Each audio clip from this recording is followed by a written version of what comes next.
So when I started this topic, I kind of thought, well, I'm just going to go ahead and do a video about food allergies. It should be interesting. Maybe I can interview some moms about it, see what they think. You know what? I should probably teach people how to use an EpiPen. And as I was coming through this, I thought, you know what? I have a lot of really interesting questions. I'd really like to know why food allergies have increased so much. I've been hearing a lot about elimination diets and how they can potentially cause more food allergies.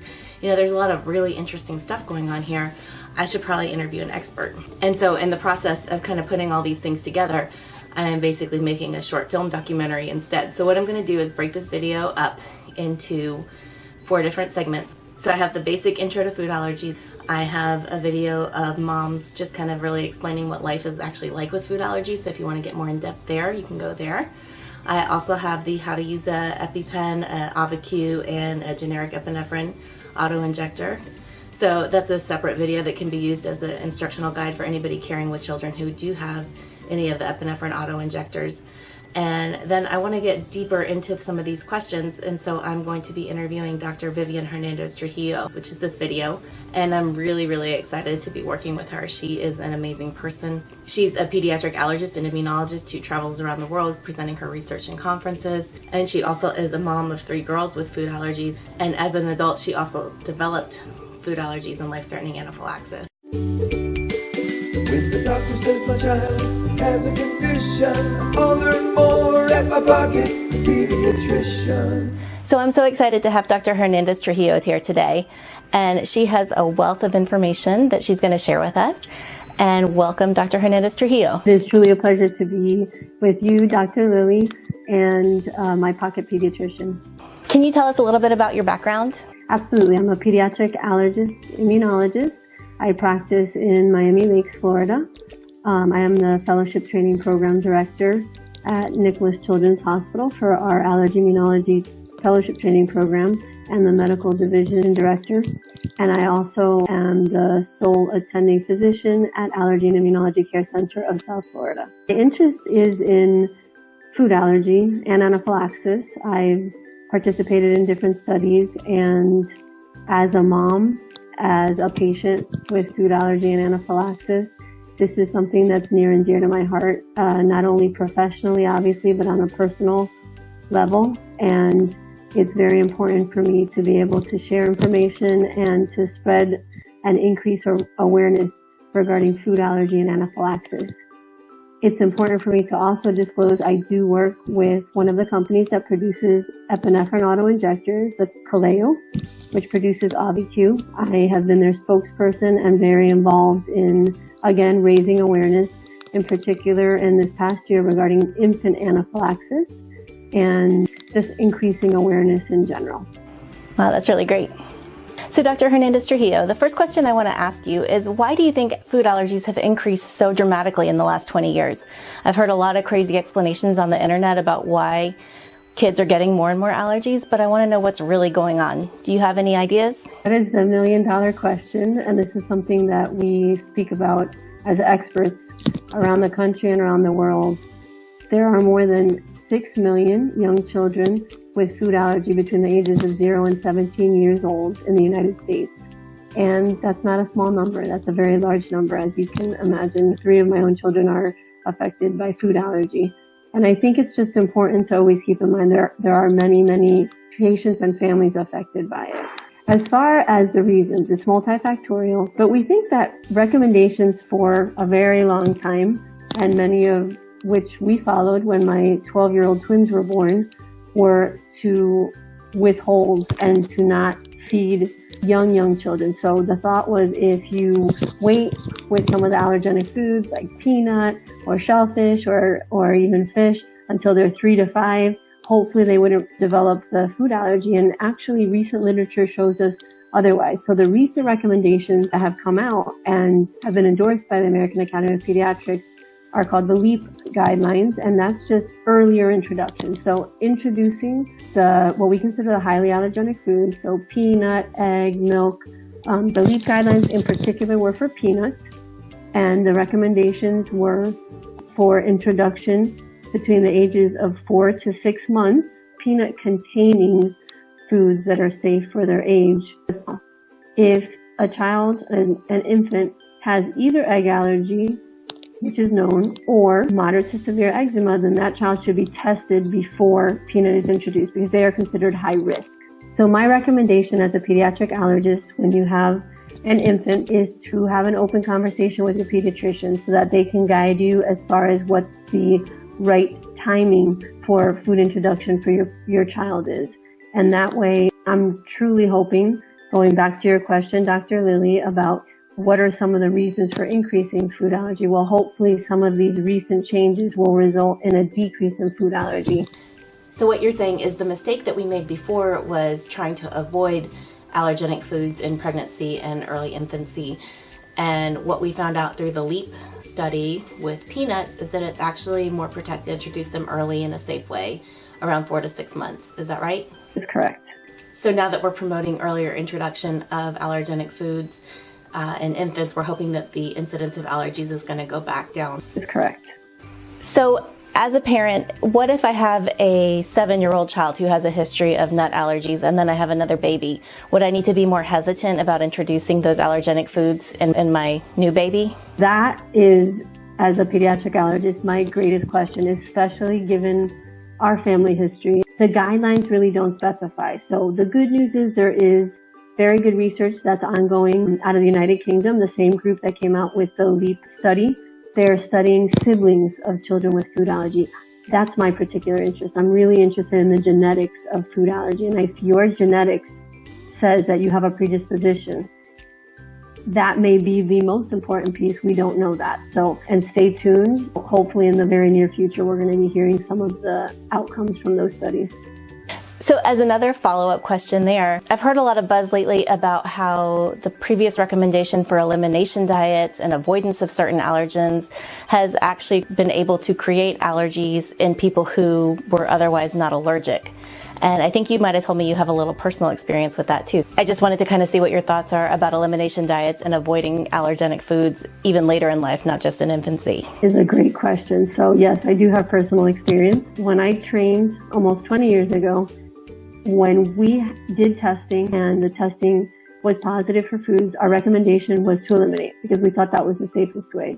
And in many cases, it is the safest way. However, in some cases, for example, a child who may not have severe allergy, just a child that may have a little bit of eczema from milk, for example, the idea is to try to allow them to continue to eat what they tolerate, the amount that they tolerate. It's possible that they may not have an 8-ounce glass of milk, but perhaps a little bit of yogurt is okay. And the thought process behind it is remember that the food allergies that are most prevalent are things like milk, eggs, soy, wheat, and peanut.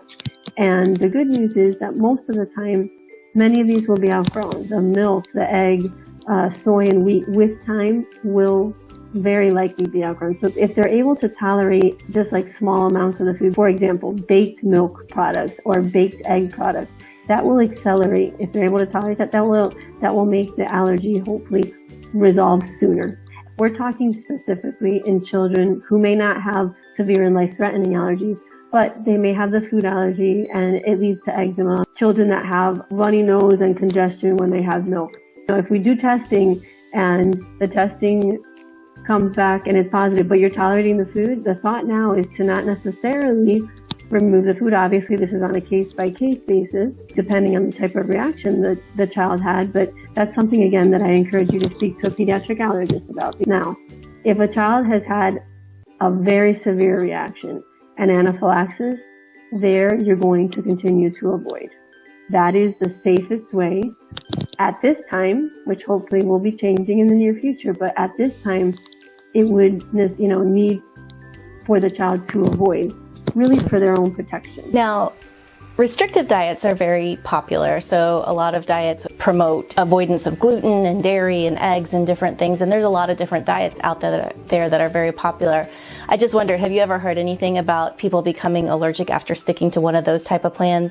Not for allergy purposes, but for general health purposes. Is that possible? I can't speak from personal experience that I've had a patient present like that, but as you alluded to earlier, I had some personal experience with the whole elimination and then developing the allergy. So I had twins And I was eating peanuts and tree nuts. I've eaten them my whole life when I was pregnant with the twins and breastfeeding. And one of my twins developed peanut allergy. So I thought, okay, when I was pregnant the next time, my next pregnancy, I thought, okay, I'm going to do something different to see if I can prevent my next child from developing an allergy. So I completely stopped eating peanut and tree nuts.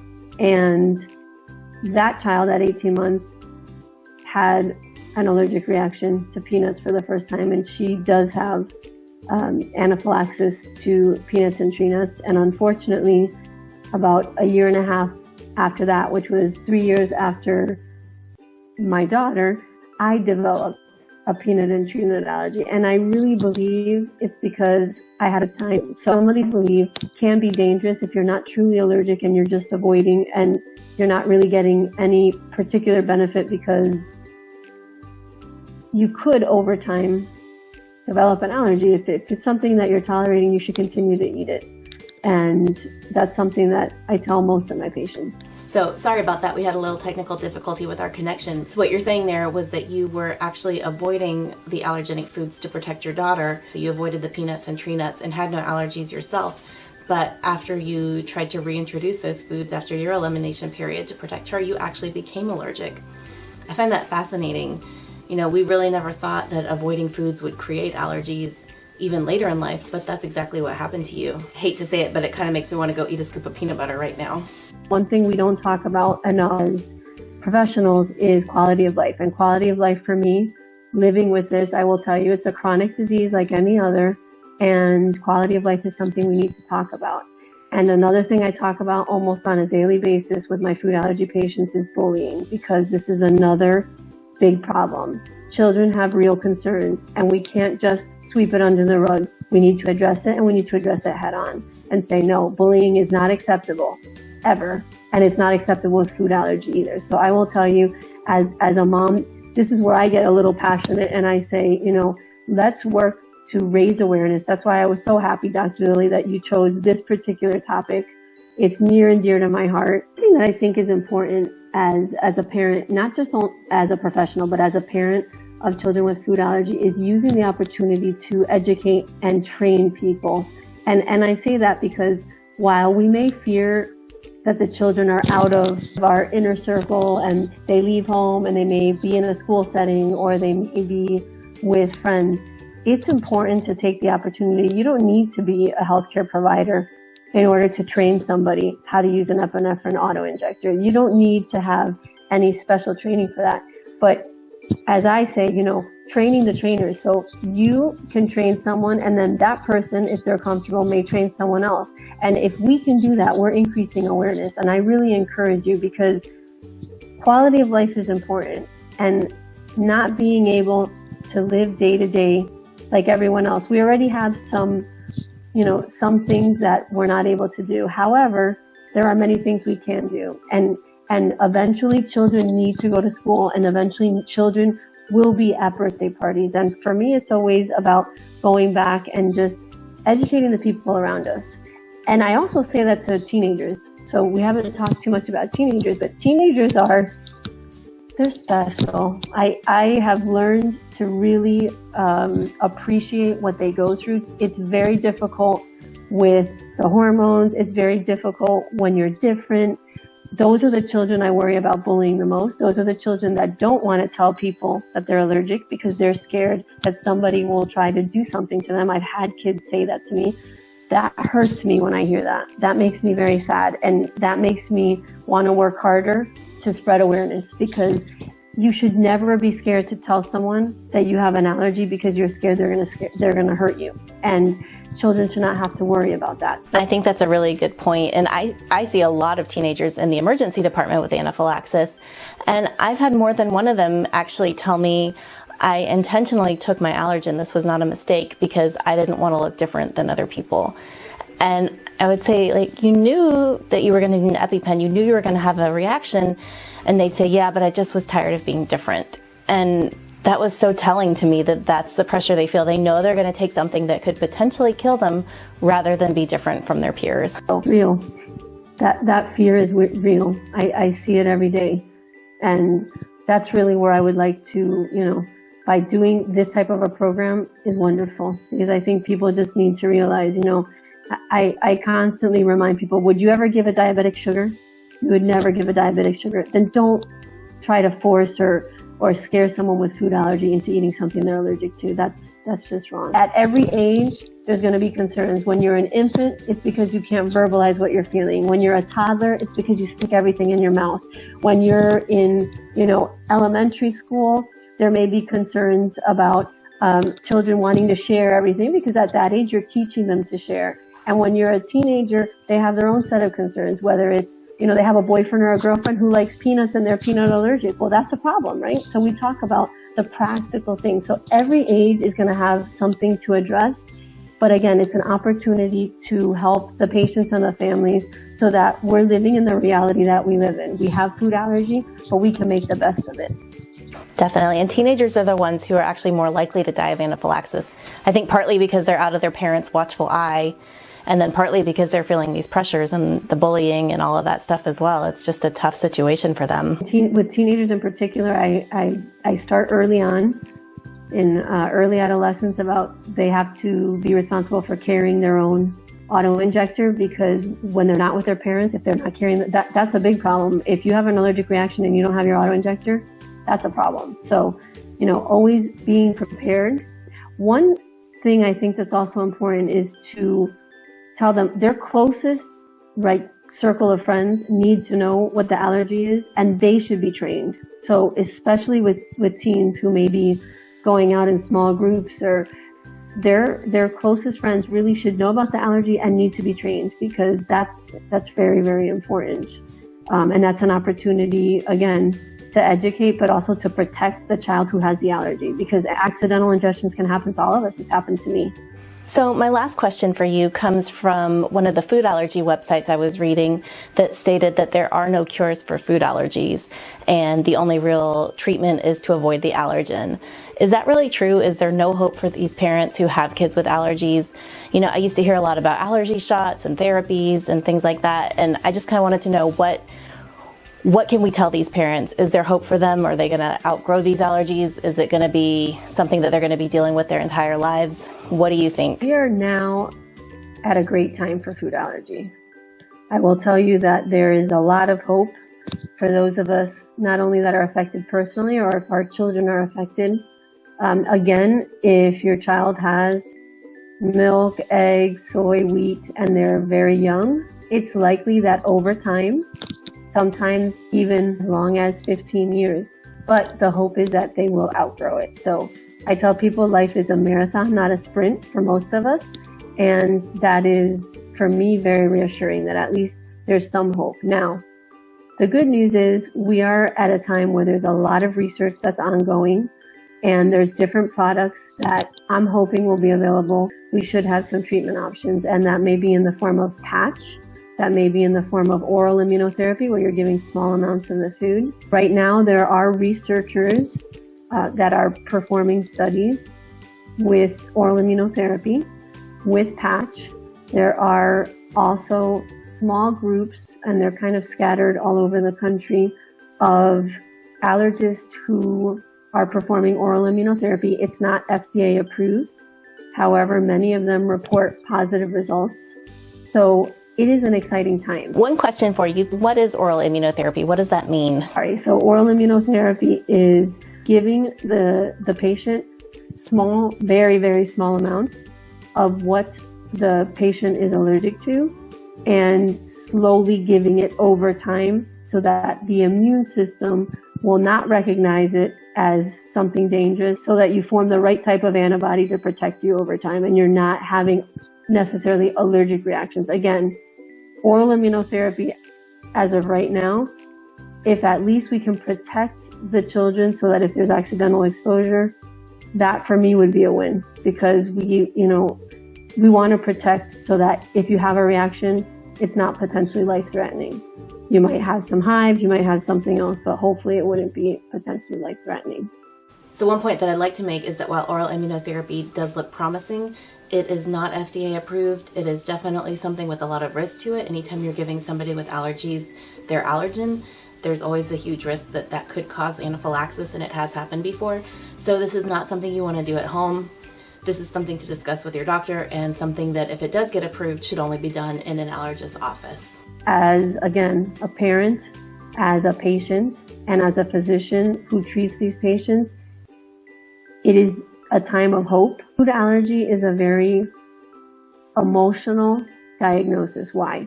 Because we all need food to live. You don't have a choice. We all have to eat.